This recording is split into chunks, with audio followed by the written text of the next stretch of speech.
Hello and welcome to TB3 episode 76. We introduced the new studio to you guys last week, and this week we have new chairs, new setup. We're still in the process. You guys are kind of seeing the studio be born in real time.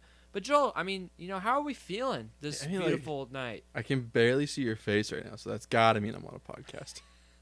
Oh, I thought you were gonna be like, "That's a good thing. I can barely see your face." No, I love your face. Come on. I'm joking. Yeah, but we got comfy chairs, definitely more comfortable than our last chairs. Yeah, it's less of a sports center studio. We're really podcasting right here. So, we got this backdrop. So comment down below what you guys want to see in the backdrop. Will said, send them some stuff if you got extra stuff you don't use and you want to send it in for the studio. But comment down below. Do you guys want more raised stuff?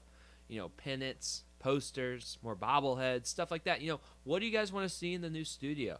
We will to the best of our abilities, if we see a comment with things you guys want to put in there, we'll put them in the studio. We like to hear what the fans say, and we like to have Tampa Bay stuff in our possession because we love Tampa Bay sports. Will's trying to make this look like an Applebee's, but I'm okay with that. I'm okay with it looking like an Applebee's. Where's the class at? I don't know, dude. An old school Applebee's. Those are pretty sweet. Those are sweet, man. So, yeah. And, I think this recording situation and day worked out really well for us because the Tampa Bay Lightning have been hot on the streets. They've won 9 out of the last 10 games. You stupid Florida Panthers and you stupid posts and crossbars in Sunrise, Florida. But we'll get to that. You're still not our rivals, guys. Sorry. Who is? Penguins and Capitals. And Penguins, Capitals, and Bruins. I can't stand those guys.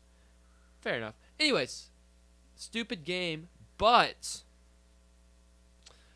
the Lightning are hot on the street. 9 out of the last 10 have been wins.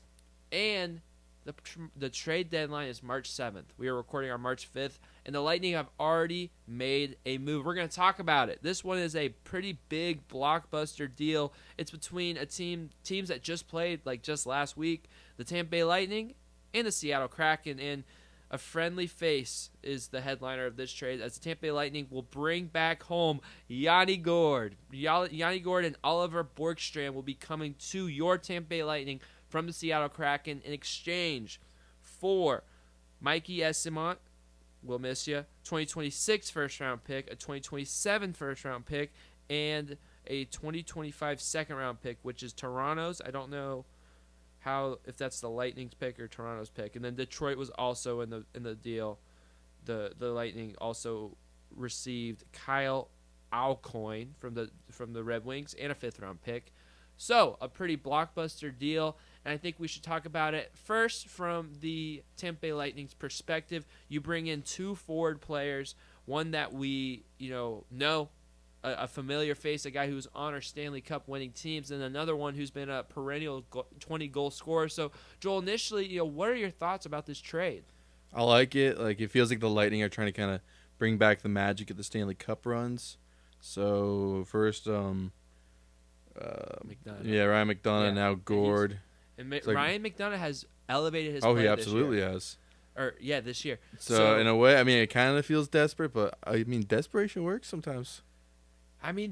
Desperation or giving up substantial capital at the trade deadline has worked more times than it hasn't for the Tampa Bay Lightning. You look back at Brandon Hagel. That was a move a lot of people questioned at the time, and you look at it now, Brandon Hagel's probably one of the best moves in franchise history, and he's on one of the best contracts in the NHL. A double whammy good. You look back even further, you look back at the way they give up first-round picks to acquire Blake Coleman, to acquire Barclay Goodrow, to even acquire Nick Paul. These are 4 ones in recent memory that JBB has done himself in the middle of the season. I think this one's going to go down with it. I think this is a great trade for the Tampa Bay Lightning. And I fully agree with it. Like we've been saying, it's better to use your draft capital now while you're in this winning era, this winning environment. Are we going to probably face a pretty dark age maybe in the next 8 years? That's fine, but let's get as many Stanley Cups under our belt as we can right now. Yeah, here's the thing, man. I think if you look at the the Lightning. I mean, this core still has. This isn't like a one last cup run. No, This core still absolutely not. has 3 to 4 years of really, really good stuff. Andre Vasilevsky arguably is playing his best hockey of his career right now. Nikita Kucherov has not lost a step. Victor Hedman just got a new contract. He's going to be around.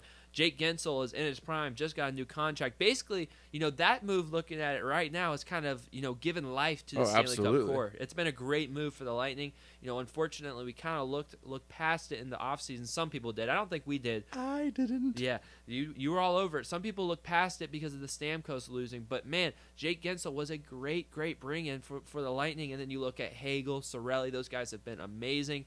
And, funny you say I'd rather stack up cups than picks, because that's what Julien Brisebois said. He said, I'd rather have a lineup full of good players than a bank of a ton of draft picks. And you know what? Great minds think alike. I didn't know he said that.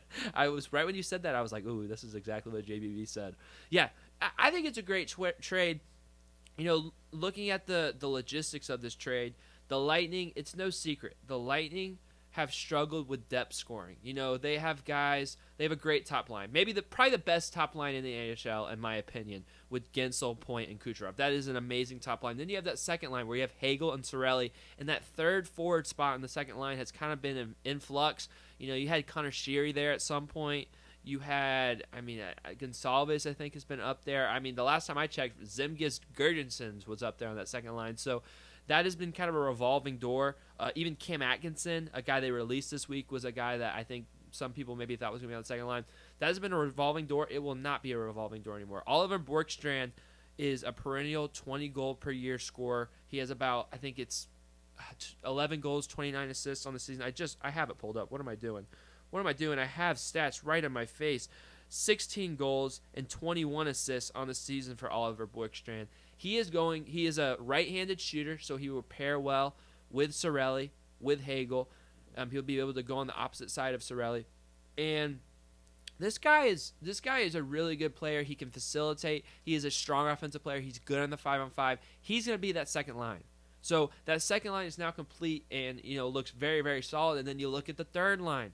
The third line, all of a sudden, it's a place that we were kind of like, what are we looking at third line, with some injuries, with some, young players that were unproven. Now you look at the third line, you got Yanni Gourde on that third line, a very, very major improvement. You got Nick Paul, one of the better players on the Lightning at some points on that third line. And you have Gage Gonsalves, a player that a lot of people, thought the Lightning might have to part ways with to get one of these big deals done, and they didn't have to. They just got rid of picks. So, this is like I honestly think this was a slam dunk move. That third line looks much, much better. And then, your fourth line, you still got Chafee, who's been playing good. Luke Glendening, he's a gritty dog.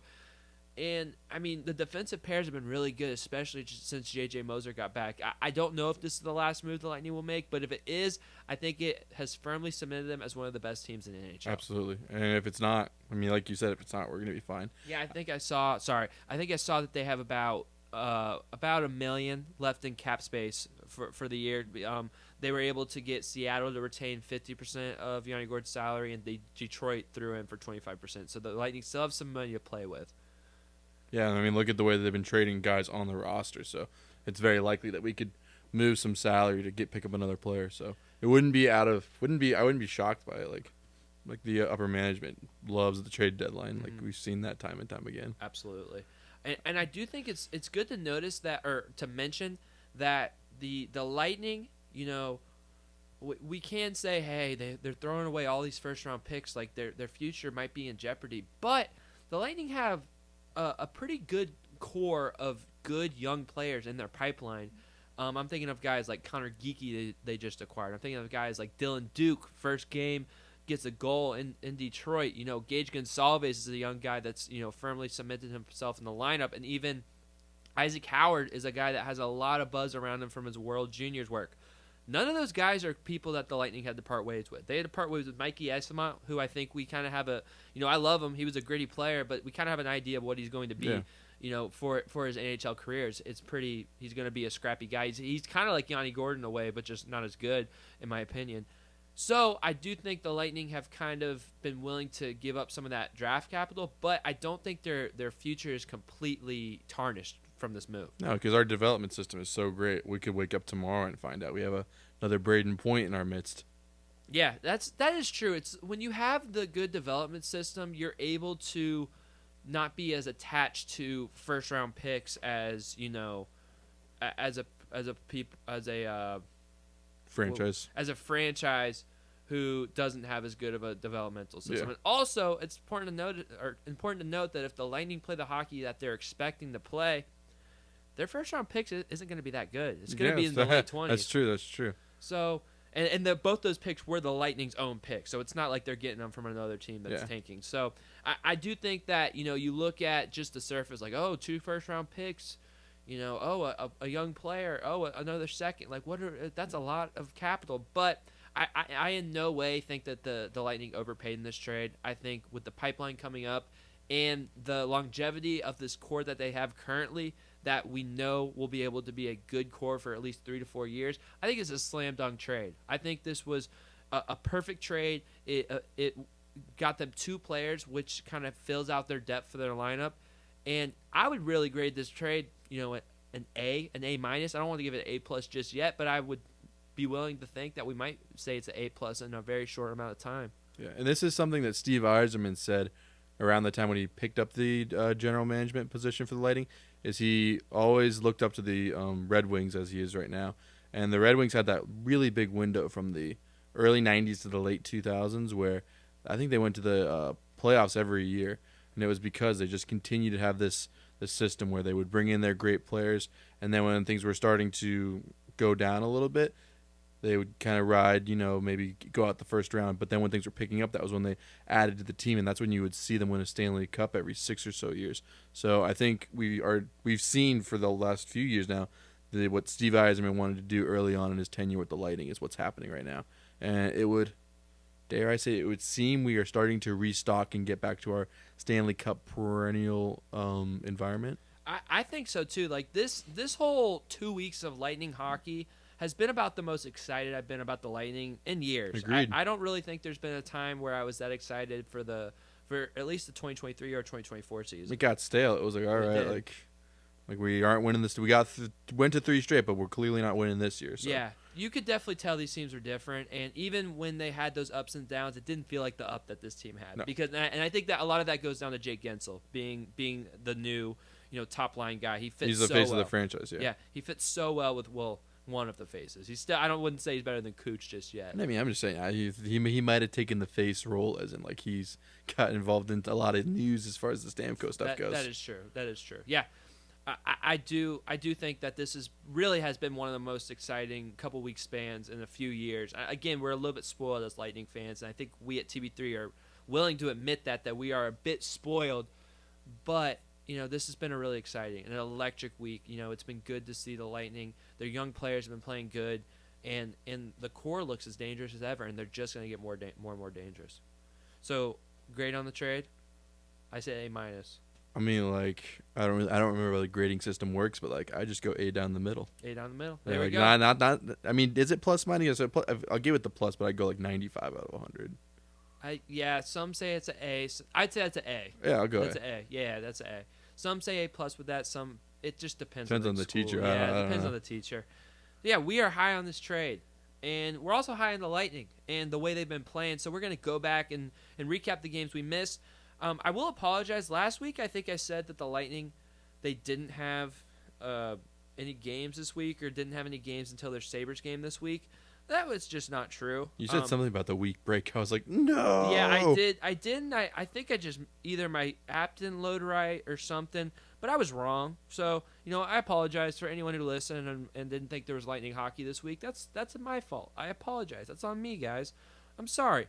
It worked out as good news because I got really excited. I was like, man, they got a back-to-back. I didn't even think they were playing this week. Yeah.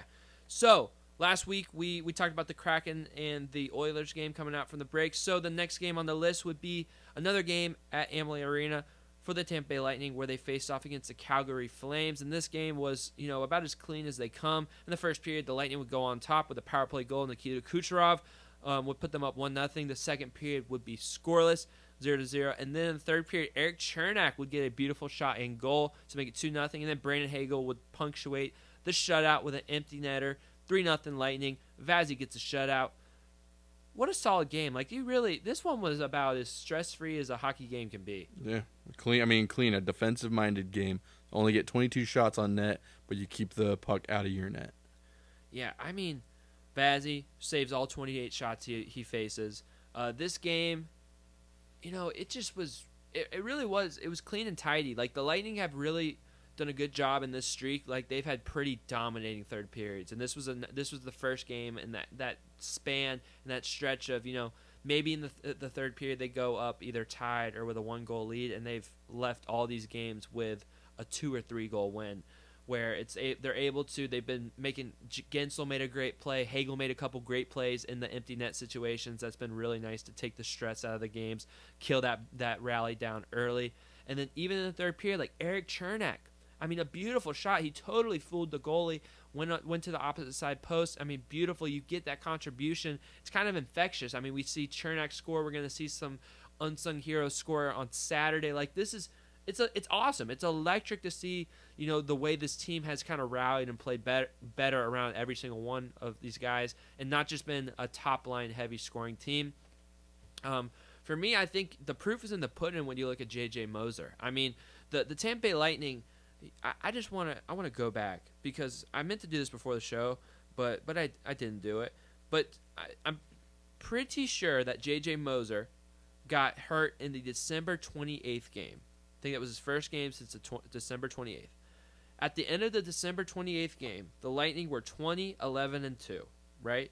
So the Lightning had a very solid record. Then he misses all of January. January was the Lightning's worst month. That was the month where they went on those West Coast trips. They were 0-3 we were on the starting West to write Coast. them off. Yeah, it was a bad month. It was a month where we were like, what is going on? I mean, look, let's go. 1-1, 1-2, 2-2, 2-3, 2-4, 3-4, 4-4, 4-5, 5-5, 5-6, 6-6, 7-6, 7-9 in January. 7-9 in January. I might have missed the overtime thing. Don't come at me with hockey score, and I'm talking real wins and W's. Very likely under 500 though. And then in they're playing about 500. Then February comes, they get on that streak in February, but half of that streak is with J.J. Moser. So what I'm saying is J.J. Moser makes a huge difference in the Lightning's lineup. He has really shored up that defensive pairing. Ryan McDonough's playing really good. Nick Perbix, he's actually been scratched since J.J. Moser's come back, but Eric Chernak goes in and gets a goal. Darren Radish is in the mix. Emil Lilberg has been in the mix. It's good to see those young boys playing well. So that's been a bright spot for me, and I've really appreciated. And I kind of forgot that J.J. Moser was injured for some of that January time, and I think it was a bigger story than we were giving it credit to. Yeah, so you won't forget his name now. Yeah, absolutely. And also, he kind of got overshadowed because of the whole Connor Geeky thing. Connor Geeky kind of had that streak of like, man, this dude is amazing. Yeah. And then, he gets sent down. He had a rough streak. And we forget that J.J. Moser was a part of that Sergachev trade, too.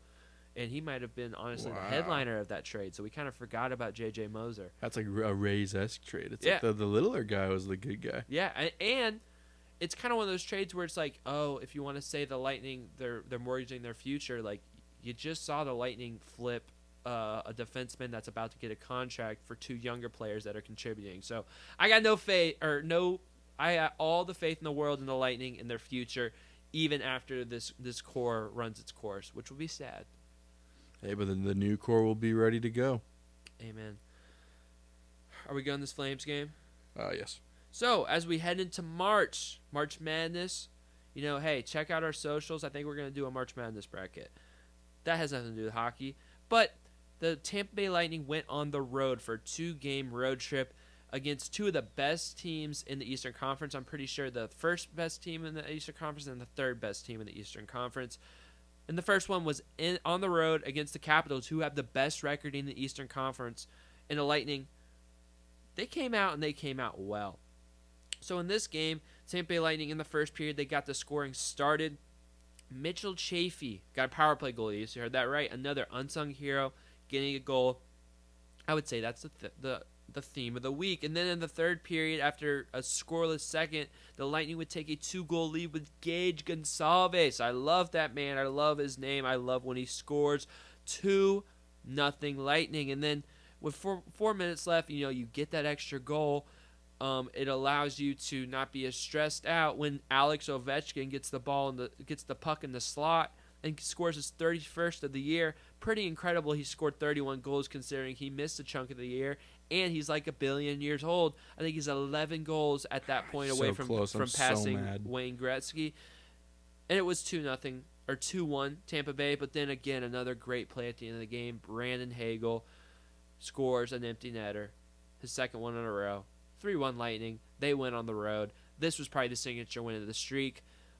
What a ball game. What a ball game, Joel. We were so close to the shutout, too. Now, for Ovechkin to get the goal, it's like, come on. Can't I have anything nice? I will say, we were also close to giving up a tie, but Ryan McDonough had a huge shot block on none other than Alex Ovechkin. He had an open look at the end of the game. And, man, it was a really good game. I mean, really, really well played defensively for the Lightning. I mean, top to bottom, I really, really, really had I was really impressed by the ability for the Lightning to kind of take away space, to kind of control the puck, I would say.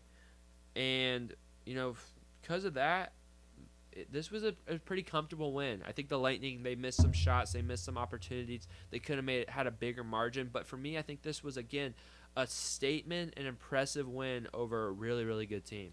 Yeah. And I mean another fantastic game for Andrei Vasilevsky. 20 saves on 21 shot attempts. Again, this was a low shot game for, both teams. You get the power play goal, which is something that we should mention now because there was a game later on this week where the power play hurt us bad. But you get the power play goal with Mitchell Chaffee. He's kind of earned some time along with those big dogs up on the power play, which has been pretty cool. The penalty kill with Cirelli and Hagel is just fantastic. They had a really, really nice penalty kill in this game, a couple of them. And, yeah, that's about it. I mean, this was a statement win. Anything else, Joel? No. No? I mean, short and sweet, but, I mean... Wait, I'll ask you this. Did the Lightning have any power play goals in this game? I'm kind of looking at Mitchell Chaffee got the first goal of the game was a power play goal. All right, I allude to this now, and I'll say it later, but I think that was the last power play goal we've had. Yes, I think we had one against Columbus, but we went on a drought after this one. I'm trying to find how long it was. 1 for 3 on the power play. So we probably scored on our first power play in that game. So maybe a 9 or 10. It's bad. Anyways, I think we should just get to it because this is probably the biggest game of the week. The Tampa Bay Lightning, they had won 8 in a row at this point. This was the 5th longest streak in Tampa Bay Lightning franchise history. Their longest, I'm pretty sure, was 12. 12 by... It was an older team. It wasn't one of those cup teams. And it was their 8-game winning streak was the longest one since COVID. So the Tampa Bay Lightning were playing really good puck. And they went to the team that they've struggled with recently, the Florida Panthers. Florida Panthers, Battle of Florida in Sunrise, Florida. What would happen? In the first period, it'd be scoreless. Really, really well played defensive game. However, we already saw in the first period that there were some missed power play opportunities, and as we get into the second, kind of a bit of a flurry from the Panthers. Alexander Barkov would get 2 goals in about a 6-minute span, 1 on 5-on-5, 1 on the power play, 2-0 Panthers. Again, some more missed opportunities, and kind of at this point, kind of seemed like, man, Lightning have missed their opportunities. I don't think this is going to be a good game or a close one for them, but about 2 minutes into the third period, Braden Point, we get his 32nd of the year, get a little bit of a rebound action.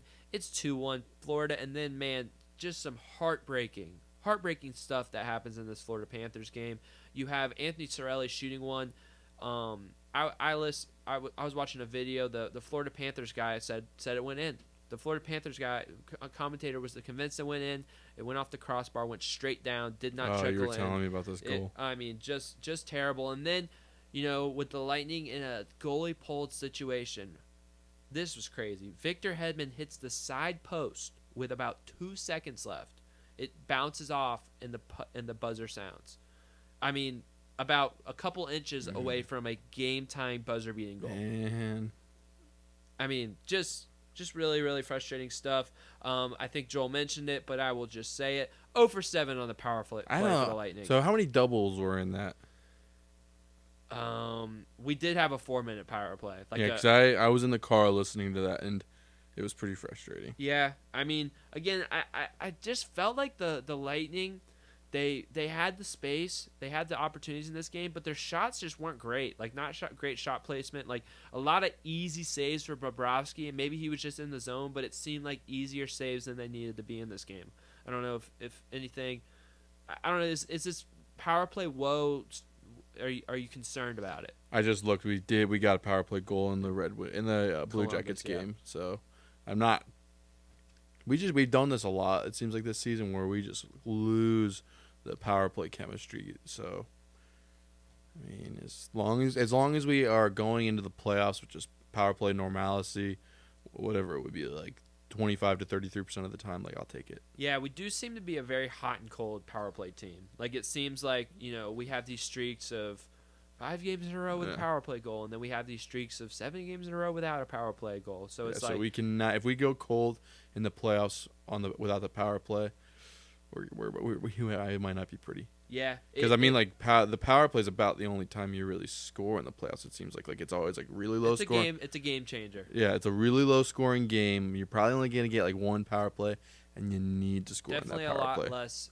Yeah, because they're swallowing the whistle. Yeah, no, for sure. I do think that the hot and cold nature of the power play is a little bit of concern for me. Watching the power play, I think Braden Point could be asked to do a little bit more on that power play. I think Jake Gensel has kind of taken Braden Point's role a little bit in the middle of the ice, with the deflection and stuff. So Braden Point has to find a way to get more out in space, get more shots off. He has a good shot.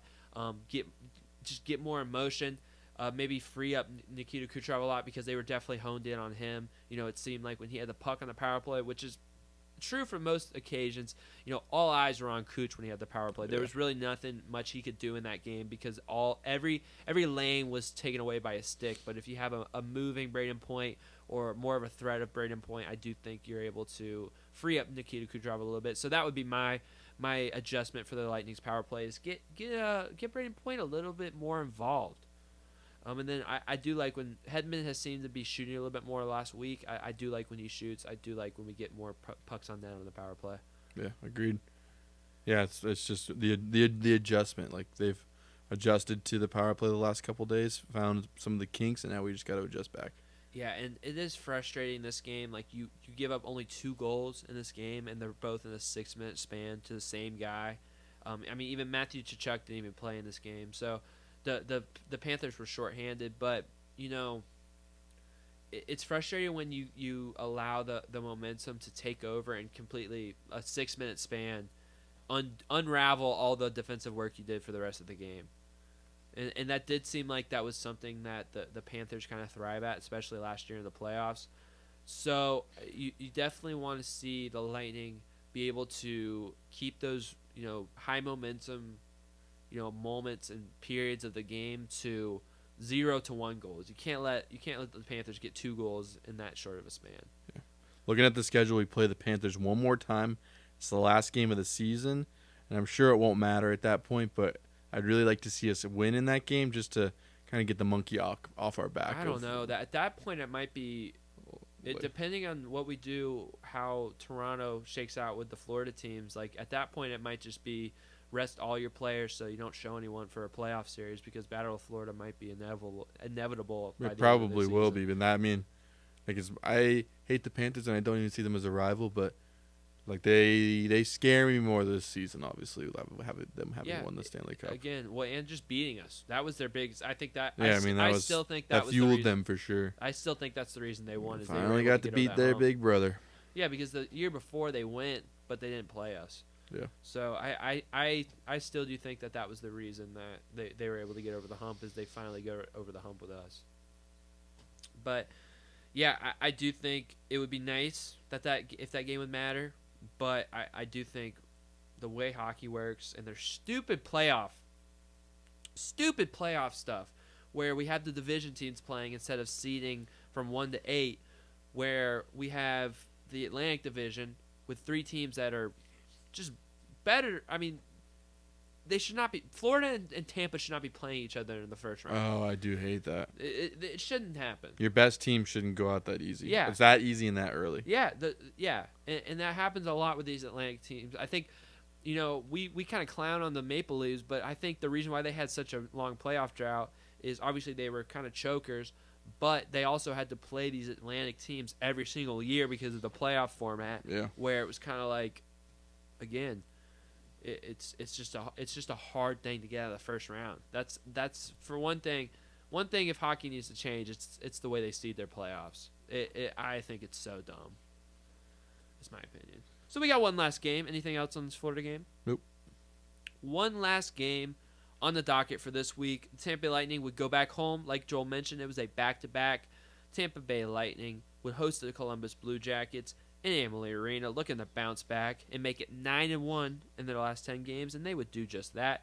Mitchell Chaffee again would get his 12th goal of the year, 1-0 Tampa, and then about a minute later, Nikita Kucherov gets a breakaway. This is 2 goals in the first 2 minutes of the game, coming off a back-to-back. That is impressive. 2-0 Lightning, and then Zach Werenski. Man, my voice wasn't working there. 2-1 Tampa. Then in the second period, Jake Gensel, 3-1 Tampa. Victor Hedman, 4-1 Tampa. Zach Werenski, shorthanded goal. We're talking about the power play. You allow a shorthanded goal to Columbus, 4-2 Tampa. Then in the third period, Victor Hedman gets the monkey off our backs, gives us a power play goal. It's 5-2. Jake Gensel, another really nice play, gets the empty net goal. It's 6-2, and that's your final score. The Lightning win 6-2, 9-1 in their last 10. Can't complain. And this was an encouraging game as well because there was a power play goal that they took off the board. So we essentially scored 2 power play goals in this game. So I think the monkey is very much so off our back at this point. Yeah, so no concerns from me. That was the type of game I was like, man, that first power play they come out, I hope they score on their first power play. Like you didn't want this to become a thing. You didn't want it to become a storyline for the Lightning. One game off. Florida has a good penalty kill. I think Sam Bennett has the most shorthanded goals in the league. He's a Florida Panther. So they have a good penalty kill, and you go into this game, you start off strong. I mean, how impressive is it for the Lightning, coming off an 8-game win streak, 8-1 in their last 9, second game of a back-to-back, against a Columbus team that is solid this year, to come out and score 2 goals in the first 2 minutes. This isn't 2 games at home back-to-back. You traveled. I guess it's still Sunrise, so it's not much of a travel. But you still were in a different city. You've been in a different city all weekend. You come back home, and you come out this hot for a second game of a back-to-back is incredibly impressive. Incredibly. I think that's evidence of a good coaching team to get the guys up, say, it's all right, go take this game. Today's a new day. And bada bing, bada boom in the first 2 minutes. You see the response. Yeah, maybe a little. Maybe they knew some of these trades were in the work and knew that were a little refreshed. That's an interesting thought. I mean, I do know that. Again, maybe you play worse because you think you get traded if you're one of those. If you're Mikey Edson. Yeah. But, I do know that like all the rumors were JB Bree's going to be aggressive. The Lightning are going to be aggressive. So I do think maybe a little bit of energy, whether it was to not get traded or whether it was, hey, reinforcements are on the way. Maybe that helped the Lightning play, but I do think you are correct in saying that the coaching is probably what led to this the most. I think John Cooper is a fantastic coach. He's going to be in the Hockey Hall of Fame. I mean, I just seeing what he did with Team Canada in the short amount of time, watching this you really see how good of a coach is. He's one of the most underrated coaches of our time, I'd say. Yeah. Yeah, and then, again, Victor Hedman, a multi-goal game for Victor Hedman. He gets his 10th of the year. 2 goals and assists. That is very impressive. You love to see Victor Hedman do that. I think, again, that shorthanded goal, a little bit of lackadaisical. We might be pushing a little harder on that just because we're trying to make sure our power play gets back in track. Yeah, 40 shots on goal for the Lightning this game. They were blitzing on that. They came out with a purpose. So, if this is how the Lightning are going to play, this gave me a lot of confidence in thinking that the Lightning aren't going to come back and lose 5 out of 6 after winning 8 in a row. Yeah. That's something that, especially last year's Lightning team and then somewhat this year's Lightning team. Even though they've been better, like we mentioned, no Moser for that January. That January might have been an anomaly, but it did kind of seem like the Lightning would go 2 steps forward and 1 step back, and then 2 steps backwards, 1 step forward. Like it definitely seemed like they were playing somewhat of just 500 hockey for an extended stretch of time. But the fact that they win this game kind of makes me have a renewed sense of hope that they're going to keep on winning, and then you get the trade in the mix. It's a fun time to be a Lightning fan. And Johansson did really good in this game. 2 goals on 33 shots. Yes, and what I wanted to mention is not only did he do good, but this was Jonas Johansson's first game, I'm pretty sure, since January 28th. Wow. I don't think he played all month in February. So for him to have that good of a game, it's kind of the life of a backup goalie. It's hard to, you're not going to get in a rhythm. You never know when you're fully going in. Vazzy was hot. Yeah, Vazzy took that back-to-back right before the break. 4 Nations, yes. He played in both those back-to-back, so he missed that one. So, yeah, shout out Jonas Johansson. That's a good shout. You jogged my memory because I totally forgot. But, yeah, to not only play in over a month and play that well, had some really nice saves. I think, the first goal, the first one, Werenski goal, I'm so struggling to say that name, was kind of like all right, Jonas, come on now. And then after that, he locked it in. So, yeah, Tampa Bay Lightning. You got anything? I'll say one more thing. So, it's an even trade as far as the names go for Yanni Gourde and Mikey Eyssimont. Mikey Eyssimont was becoming the name where I love to say, Mikey Eyssimont.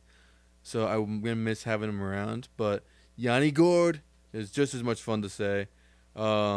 With those 2 guys, they're both free. The guys we acquired, they're both free agents after the year. So that'll be interesting to see how we go about that. I don't think I looked at it. It says he's a free agent after the year. After 2025? Yeah. They're talking. Maybe he has a player option. Could be. Everything I'm finding online says he is a free agent after the year. So. Huh. We'll see. That's interesting. JBB was talking about how he really liked where into the 25-26 season. That's when he was a free agent? That would be next year, yes. Okay. So, and then it looks like Gourde's a free agent. Yes, Yanni Gourde is a free agent at the end of this year. Bjorkstrand is a free agent at the end of next year. Okay, cool.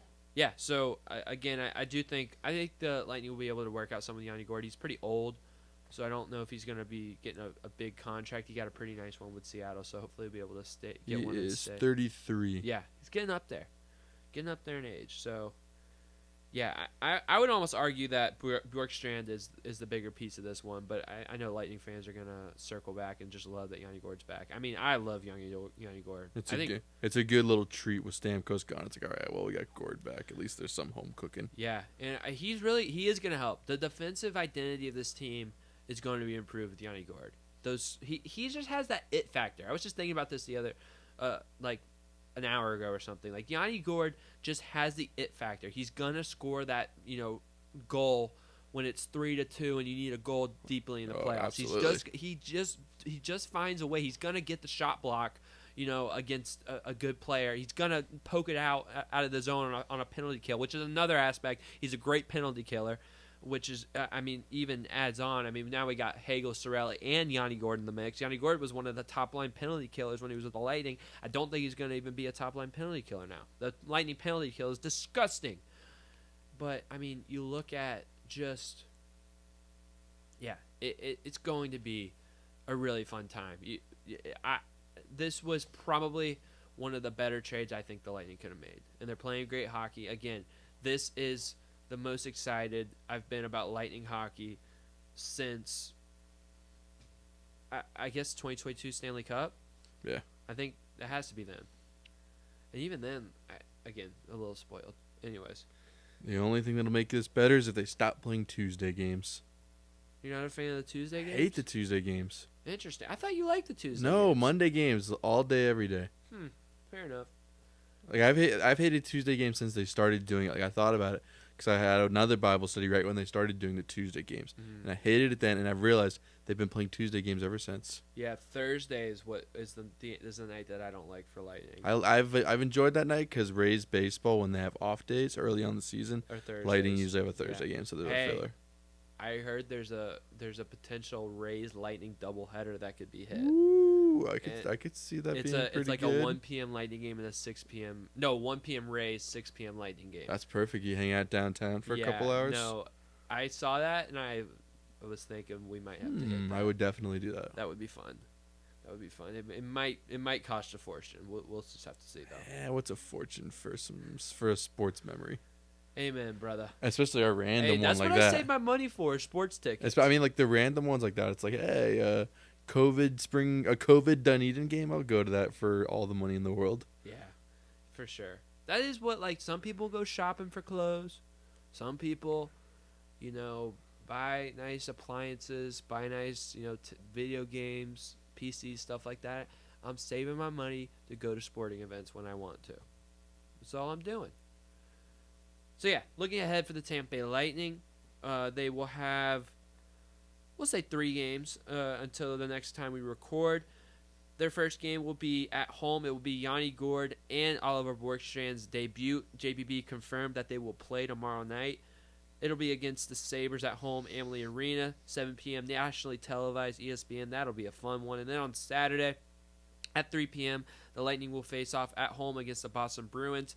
This is a nice opportunity to beat up on some Northeast teams. And then a big That's an ABC game, Saturday game. Nationally TV, 3 p.m. ABC. That is fun. And then on Tuesday, another big game. They will go on the road to face off against the Hurricanes. Both teams at 76 points on the season. That'll be on Tuesday. So you got Sabres at home, Bruins at home, Hurricanes on the road. What do we think? I'm going to go 2-1. I think we win Buffalo and Boston, and we drop Carolina. You know what? I'm going to say 3-0. I'm going to say I want to 3-0. say 3-0, but this Carolina game just kind of feels like one we're going to drop. But I also feel like the big games they get up for. But the Florida game was a big game.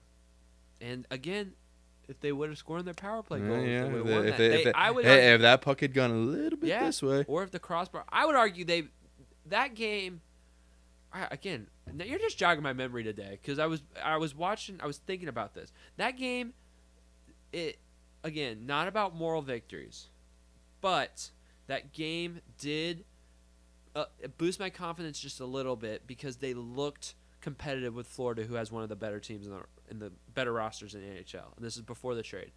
But they again, a better execution on the power play, they should have won that game.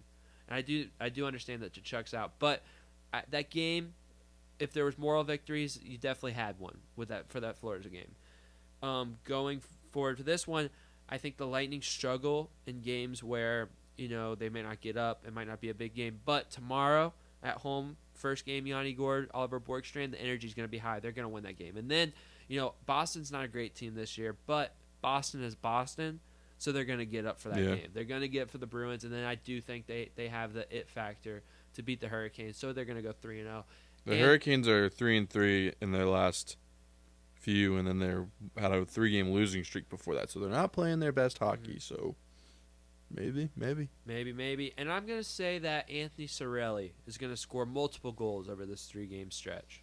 Is it too cliche to go Gourde? Because I think he's going to get one. I like it. I think he's going to get one. I almost did Bjorkstrand. It is going to just cause the roof to blow off. Does he get it in his debut? Oh, I hope so. I hope so, too. If he does, that would be... roll camera, we're making a movie. Yeah. Man. So, yeah, check out your Lightning. 2 home games, some big ones, new players, old faces back in the building. 2 games in Amalie Arena. Check them out this week. But again, we can still smell the flowers. We can still smell the sunshine. It's Rays baseball. It's spring training. We've been about a week and a half into spring training, and some good storylines. I think as I look at the Rays spring training, I think some big storylines. First and foremost is how well the Rays' potential starting pitchers have done. So I'll just start naming off the list. I mean, Shane Baz, 3 innings, 0 earned runs. And another interesting thing about Shane Baz, 2 strikeouts over that stretch, is he hit 100 miles per hour on a pitch for the first time in his major league career. Shane Baz might be the most underappreciated and underrated. And he might be the pitcher Shane Baz might be the pitcher that we aren't talking about enough that needs to be who might be the best pitcher on the Rays. Sugar Shane's really good, but Shane Baz, I wouldn't be shocked to see Shane Baz pitch to a sub-3 ERA and be the second best pitcher on the Rays. I could fully see that happening. Then you look at, we talked about Zach Littell last week. Ryan Pepio, he had 2 innings, only 1 earned run given up. Solid start from him. Will talked about him last week. And then I know that Shane McClanahan made his debut. And I think he went to where are you at? Shane McClanahan went shutout ball in his debut too. It was good to see him back on the mound. I think it was 2 innings shutout. Really, really good stuff to see from Shane McClanahan. We talked about Bradley and Littell had really solid starts last week. And so what? That Pepio, Baz, Sugar Shane, Littell, Bradley. Who am I missing? I always miss one starter. Rasmussen. He had a good start the other day. He pitched against Atlanta, and he did well. He was actually one of my things. Hold up. He had a couple double play balls. He was still throwing the ball hard. Drew Rasmussen, 2 innings pitched, 1 hit, 1 walk, 0 strikeouts, but 0 earned runs. Got a couple double plays, erased both those base runners. Good stuff from all the pitchers, Joel. I mean, what are you seeing from the pitchers? What do you see from the hitters? Like, what are you seeing from this spring Rays baseball? I'll go hitters first. I mean, it feels like the power is here. Like, I know a lot of us were complaining that we didn't get any power, but maybe there's a little bit more power on this team. Like, just looking at it right now, like Junior Caminero with 3 home runs already on this spring training with limited at bats. Like, that's pretty exciting. So 2 in 1 game. 2 in 1 game, yeah. So, I mean, that's eye-opening, pretty exciting. So I hope that continues on into the season. And then on the pitching side, just consistency. Like, it feels like there's consistency. Like, yeah, I know maybe we're not winning any of these games, but you always look at the first 5 innings of the game and you see that the stats are pretty good. Like, we're close in these games, so you can't complain. Yeah, I agree. Junior Caminero to get 2 home runs in the same game was pretty awesome, electric. We talked about Danny Jansen last week. That was a nice boost on the power side. Eloy Jimenez, a guy who's kind of struggled in spring training thus far. He got his first home run of spring training. I think it was 2 days ago. So that was good to see. He also got a hit today. So, it was nice to see Eloy get on the right side of the bat. Curtis Mead has still been really, really good. Danny Jansen's got 2 home runs. Yeah, Danny Jansen. Curtis Mead's still hitting 700 on the spring training. It's not 900, but we'll take it. But hey, we will take 700. He's in a little bit of a slump. He's in a little bit of a slump. Yeah, actually, like, I turned on one of the games, like, hey, Curtis Mead's hitting, and he, like, grounded out to second base. I was like, come on, Curtis Mead, the one time I'm watching you hit the ball and you don't get me a hit. That's funny. Yeah, I mean, Brandon Allows, all the guys have been solid. There hasn't been anything that's, like, really wowed you other than Curtis Mead and then the pitching. Reliever-wise, it's been fun. Oh, Joe Boyle, return. That's the word I'm looking for. The return in the Jeffrey Springs trade, probably the biggest return. You got some other minor league players, but Joe Boyle is a major league player. He was a starter for the Oakland A's last year. Probably will start transitioning to the bullpen this year. In his first appearance of spring, he threw, I think, 8 or 9 pitches over 100 miles per hour in about 2 innings of work. Actually, it might have been in a single inning. But Joe Boyle has looked really, really good. He has a 0 ERA. His stuff has looked good. This is a guy that, I think we all saw the trade and we were like, man, if the Rays pitching live gets to this guy, it's going to be over for the rest of the league. And it kind of seems like that. So, Rays bullpen, Evan Uceda, he gave up his first run the other day, but, I mean, this guy looks as gross as ever. He's still got Pete Fairbanks, a guy who I thought might be gone by before spring training. He's still there. You have a defined closer. You got Manny Rodriguez, really, really good. Mason Montgomery is a guy that we haven't really thought about. One of the Rays' higher pitching prospects. Throws about 98, 99 from the left side of the plate. He's going to be gross. Garrett Clevenger's still there. Kevin Kelly got roughed up a little bit, but, I'll forgive him because Kevin Kelly. I love Kevin Kelly. And, yeah, I mean, Hunter Biggie was out there today. He gave up some runs, but he still is a guy that, could potentially be gross. This Rays bullpen is going to be nasty. Like, this is a 2023 level bullpen. This is a 2020 level bullpen. The 2024, I think, at the beginning, we were kind of like a little bit taken aback as like, why, what happened to the Rays bullpen? We got people throwing 92. The gas is back in the pen. The horses are back in the stable, if you will. So that's what I've really taken away. I mean, there hasn't been any huge storylines. I think we again, as we go through spring, we get closer to opening day, we'll just keep paying attention more and more to these people, seeing more and more people have longer extended starts, have more at bats in the game. The results will matter. It'll be fun to watch. It's been fun to watch spring training thus far. Is all I have. Is it just me, or does I feel like spring training's longer this year? Like I think the last couple of years they've added a few games. Yeah, because they've been starting either first week of March and into February. Yeah, I was gonna say, they've been doing like the last week of February, like Yeah. the last, I don't know, 3 seasons. Like I don't like it. Like my spring training, my regular season clock starts, and it's a week late. It feels like or something. I know fair. they're playing games a little bit early in the season, but even still, like the ratio is just a little bit off. It is like we have an extra week of teams kind of like playing players, but not really, and it's kind of like a full week of just players you don't really want to see. Here's what I'll say. I think spring training starts 10 days earlier, and then the regular season starts 5 days earlier. Yeah, no, so that there's makes an extra sense. 5 days where it's like, what's this extra spring training? Yeah, I doing think here? they just wanted the extra baseball, It's like, the extra, I don't the like extra it. training in spring, if you will. It's like it feels like spring training's been going on forever, and we still have a couple weeks, 3 weeks ish. Yeah, no, that is a fair assessment. I think I've always said, as a baseball fan, like I'm not as seasoned of a baseball fan as a guy like you are. I always thought spring training was so stupid. Nah, it's getting too long. Like that's my least favorite part about baseball. Like I love spring training. Like I love just being like kind of like doing work and stuff, and then being like, hey, I wonder if the Rays spring training game's on TV. And then that happens. Like that happened to me yesterday, and it was awesome. And that's when I saw Curtis Mead not get a hit. So Yeah.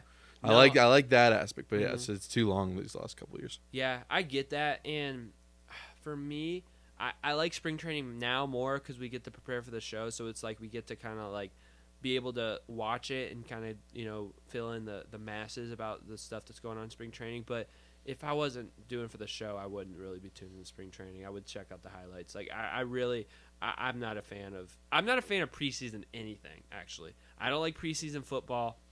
I don't like preseason. Preseason in NBA and NHL are fake. Like we're not watching those that. don't exist. That's only like 10 games. Yeah, we're not watching that. Preseason NFL, like I hate when people are all like, "Football's back, football's back." No, it's not. It's an exhibition game. You can just go watch the practices if you want to do the same thing. Yeah, I'm kind of there. Game 3 just getting me excited, or whatever game like the starters go the first half. It's like all right, guys, get the popcorn. Yeah, but even then, it's like no matter what they do, the outcome doesn't matter. It doesn't. Yeah. The reason I like spring training is it's outdoor day baseball. Yeah, that's the best part. Like, ooh, it's good vibes. That looks good. Yeah, if preseason football was in like smaller stadiums like spring training is, that's true. Maybe I could get behind it. That's true. That's a good point. It is fun that they're playing in the new stadiums outside. Like the sound. When you hear spring training, it sounds differently than in the major. There's like a little bit of chatter going on. Yeah, honestly, that's kind of something I'm excited about with the Rays playing in Steinbrenner. The sound's gonna kind of be like more like baseball-y, if you will. That's gonna be fun. Yeah. So yeah, let us know down below what has stuck out to you guys about Rays spring training thus far. What would you grade the Yanni Gourde trade for both sides, but for the Lightnings especially because it's TV3 Sports Talk. Thank you guys for watching. Thank you guys. Again, subscribe, follow us on Spotify, follow us on Instagram and Twitter. Hit the 5 stars on Spotify, all that good stuff. Thank you guys for watching, and I hope you guys have a beautiful and blessed night.